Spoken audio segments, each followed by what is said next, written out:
ainda segue no banco. Como está no banco, o Renan? O Felipe Melo. A gente vai começar por ele. Você já pode, na sequência, falar sobre a zaga montada hoje pelo Mano. O Felipe Melo não jogava havia bastante tempo. No meio do final de semana entrou no finalzinho do jogo por conta de uma substituição que nem aconteceria, só aconteceu porque o Botafogo tinha feito outra substituição, né, por causa do machucado do Nonato, né, então podia fazer a sexta substituição. E foi personagem vilão do gol do Botafogo no finalzinho. Existe agora uma denúncia de uma mãe que ele teria constrangido um adolescente. E o Felipe Melo até divulgou uma nota dizendo que ele está concentrado no jogo, ou no banco que ele vai sentar, e que depois ele vai falar sobre isso. Queria que você falasse um pouquinho disso, porque os ânimos estão um pouco à flor da pele, né? E me parece que no caso do Fluminense, a situação no Campeonato Brasileiro deixa isso mais evidente. E no caso do Felipe Melo, o fato dele ter sido tão massacrado pelo que aconteceu contra o Botafogo, tão personagem da derrota que recolocou o Fluminense na zona do rebaixamento. E não ser um personagem que consta com a simpatia de outras torcidas a não ser da sua, deixa ele ainda mais reativo nessa história. Marília, e nessa situação, né, que vive o Fluminense, né, principalmente na zona de rebaixamento do Campeonato Brasileiro, o ideal, e eu vi assim quando eu jogava, né? O ideal é você ficar em casa, não sair para não correr esse risco, né? Porque o Felipe é um cara que a gente sabe muito bem, por toda a carreira, um cara autêntico, espontâneo, para não dizer outras coisas, mas de uma personalidade muito forte, né? Então, se de fato o menino foi falar alguma coisa para ele mesmo, ele não vai deixar barato, ele não vai deixar quieto. Quando acontecia isso comigo, eu procurava ficar em casa, quando eu não jogava bem, quando o time perdia. Uma vez eu fui cobrado no shopping por uma criança, né? Quando começou esse negócio de cartola, sabe? Eu nem sabia o que era. Não era eu, porque eu não gosto de São Paulo, mas poderia ter sido. E na época... Eu era criança. Não, e um detalhe, não, você trabalhava, você cobria o São Paulo. Né? Mas era muito precoce. E um detalhe, eu jogava no Atlético Mineiro, e o menino veio me cobrar no shopping, você no Cartola. Eu falei, o que é isso, garoto? No Cartola, você errou muito passe, você fez muita falta. Eu fiquei sem entender o que ele estava falando, porque eu não sabia o que era Cartola. Cheguei no treino, eu falei, Tardelli, o que é Cartola? Aí que ele me explicou, acho que foi o primeiro ano desse joguinho aí, né, dessa brincadeira, e eu fui cobrado. Só que na hora eu não respondi o menino de outra forma, porque eu nem sabia o que era Cartola. Então eu fiquei assim, sem entender. Mas eu também era um cara que, se fosse cobrado, algumas vezes fui cobrado, aí por adultos, né? Criança é complicado, né? Criança, adolescente. Fui cobrado e respondi de uma outra forma, né? Porque o atleta, querendo ou não, ele tem... Eu sei que as pessoas não entendem, mas ele tem uma vida fora de jogador de futebol. Tem criança na escola, a mulher faz os seus... na sua rotina, de ir em salão, de ir em shopping, de qualquer coisa que seja, né? Eu sempre levei meus filhos à escola, mas daí no momento que a coisa não estava muito, muito boa, por eu ter também um temperamento muito meio esquentado, vamos dizer assim, aí eu já procurava não sair de casa para nem correr o risco, né? Para nem correr o risco de acontecer esse tipo de coisa. E o Felipe, agora, ele vai ter que responder por isso, né? A gente espera a nota dele aí após a partida. Se for classificado, uma nota mais, né? Se imagina o Fluminense sendo desclassificado, qual seria a nota do Felipe Melo explicando a situação com um adolescente no seu condomínio, né? Danilo, e aí? De fato, né? Faltam 11 rodadas no Campeonato Brasileiro, dia de mata-mata, o time perdeu no final de semana. Hashtag fique em casa. Pois é, infelizmente esse é um dos lados ruins, né, de você ser uma pessoa pública, no caso jogador de futebol. Quando você está envolvido em algumas situações, você tem que evitar a exposição, né? É o preço que se paga. Por um lado, você tem um ótimo salário, você tem algumas regalias no dia a dia, viagens com regalias e etc. Quando você se aposenta relativamente mais cedo, consegue ter uma boa poupança se você tiver sido equilibrado nas finanças. Enfim, tem uma série de coisas que é boa para o jogador de futebol, para quem ganha bastante dinheiro nessa época da vida, mas tem a parte ruim, que é quando o time está em crise, quando o time perde, você tem que evitar sair de casa, como disse o Renan, ou enfim, fazer coisas em um ambiente mais privado. Quer tomar um vinho, quer fazer alguma coisa, convida os amigos para casa, né? Tem outras maneiras, né? Mas eu entendo que deve ser difícil você ter que se privar de curtir a vida depois de tanto esforço, ficar longe da família, viajar, treinar e tudo mais. Mas é uma questão. E aí o jogador, ainda mais o Felipe Melo, né? Porque uma coisa é, pô, você pegar um moleque, 18, 19 anos, não tá tão acostumado com a pressão, toma uma zoeirinha e quer revidar, quer dar um apavoro em alguém, você fala, pô, é errado, mas... Agora, o Felipe Melo, 40 e poucos anos, quase 40, sei lá quantos anos ele já tem, já rodou o mundo, já foi campeão de Libertadores, já jogou Champions, aí ele vai responder uma provocação de um menino de 16 anos do condomínio dele. Assim... Tem outras maneiras de responder. Ele poderia ter sido irônico, né? Brincava, pô, garotão, você torce pro Botafogo não ganha nada há 30 anos, eu tenho mais Libertadores que o Botafogo. Sabe, fazer outros tipos de provocações.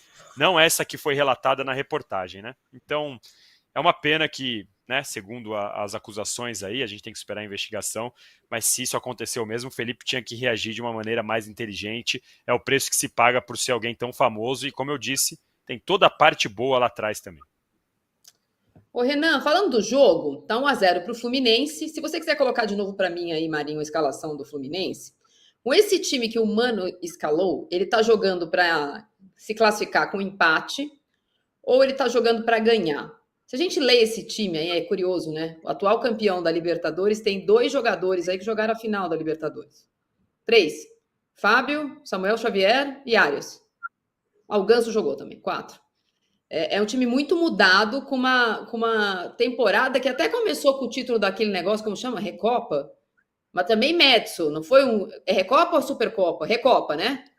Recopa. Supercopa é do Brasil. Recopa São Paulo ganhou. Recopa, que era ainda com o Diniz, que não foi aquela coisa toda, tomou um apavoro na altitude, mas perdeu de pouco, voltou, ganhou no Maracanã.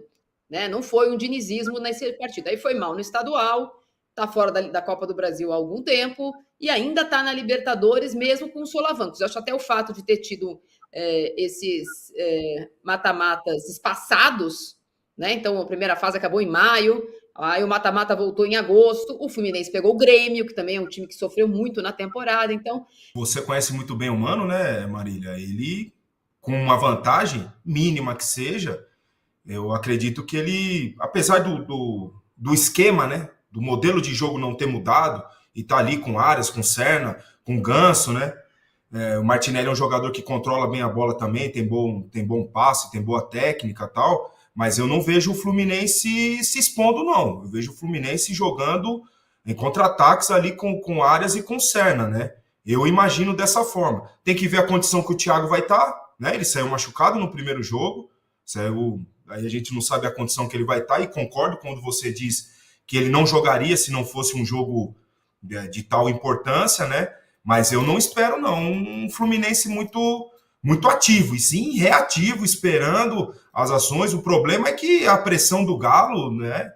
A gente sabe muito bem, jogando em casa, como é que é, tem que se segurar ali aqueles 15 minutos iniciais, que normalmente já ocorre a pressão do mandante, né? Tem que se segurar ali, porque senão pode virar desespero. Apesar de ter colocado um time ali com os jogadores de meio de campo que sabem controlar o jogo, sabem manter a posse, né? Como que você tira a pressão do adversário, Marília? E o Corinthians fez isso muito bem, principalmente lá no Castelão, quando já imaginava uma pressão. Tira a bola do adversário e mantém ela com você. É dessa forma que eu vejo você tirando esse ímpeto, essa pressão inicial do mandante, né? E o Fluminense tem jogadores para isso. O seu treinador não tem muito a característica disso. Eu espero um Fluminense mais reativo, mas vamos ver como que vai ser esse início, essa pressão inicial do Galo, né? Ô, Danilo, você que é um torcedor do Galo que a gente conhece desde criancinha, você finge que torce para outro time. A gente sabe que você gosta do Hulk por tudo que ele fez por você nas últimas temporadas. Põe aí o Galo para mim, porque o Paulinho, que é o cara, vinha sendo o cara do Atlético na Libertadores, pelo menos na primeira fase foi assim, tá em viés de baixa. O Hulk tá em viés de alta. Mas parece mesmo, sabe aquele filme que um fica acordado, um só fica no sol, o outro fica só na nuvem, na noite? Como chama? Que feitiço de... Como chama? Um filme velho da Sessão da Tarde. Não é da minha época. Sim, não vem não. Bom, o fato é que assim, quando um tá bem, o outro não tá. Quando um tá bem, o outro não Feitiço tá. de Áquila, falaram no ouvido aqui. Por que você tem coisa no ouvido ou não? Por isso que você vai bem, você tem cola. Eu não tenho cola. Eu nem tô com nada no ouvido, ó, só o ponto. Qual que é o segredo? Porque assim, tem dois jogadores que fazem diferença quando não jogam bem, né? E o Bernard ainda não foi esse cara desde a volta dele. E o Arana também não tá jogando tudo isso. E faz muita diferença quando esses caras jogam bem. Pois é, e eu acho que eu não confio nessa. O Renan até falou, né, de como o Atlético faz a pressão e tal. Eu ultimamente estou meio ressabiado com esse jeito de jogar do Atlético Mineiro, e especialmente na Arena MRV também. Tem algumas partidas que você espera, pelo menos eu esperava mais, né, do Atlético Mineiro em casa e não vi tanto futebol assim. Claro que tem algumas circunstâncias, então no confronto contra o São Paulo na Copa do Brasil, o Atlético Mineiro estava com 1-0 que conseguiu no Morumbi. Isso faz a diferença e muda o seu jeito de jogar, é óbvio. E agora o Atlético vai ter que propor, vai ter que ir atrás, já que o Fluminense conseguiu esse 1-0 no Maracanã. Eu não confio tanto assim nesse poder de criação do Atlético Mineiro, como você bem disse, a dupla Paulinho e Hulk já não é mais a mesma coisa. O Bernard ainda não mostrou, porque foi tão comemorada a volta dele, está muito mais jogando com o nome que construiu, com a idolatria que construiu no passado, do que com o que está fazendo agora de verdade. E como você bem disse, o Arana também ainda não tem feito a diferença. O Everson é um goleiro que vira e mexe, eu olho e falo, tá alguma coisa estranha aí. Então, eu não sei, eu não consigo confiar tanto assim nesse Atlético Mineiro.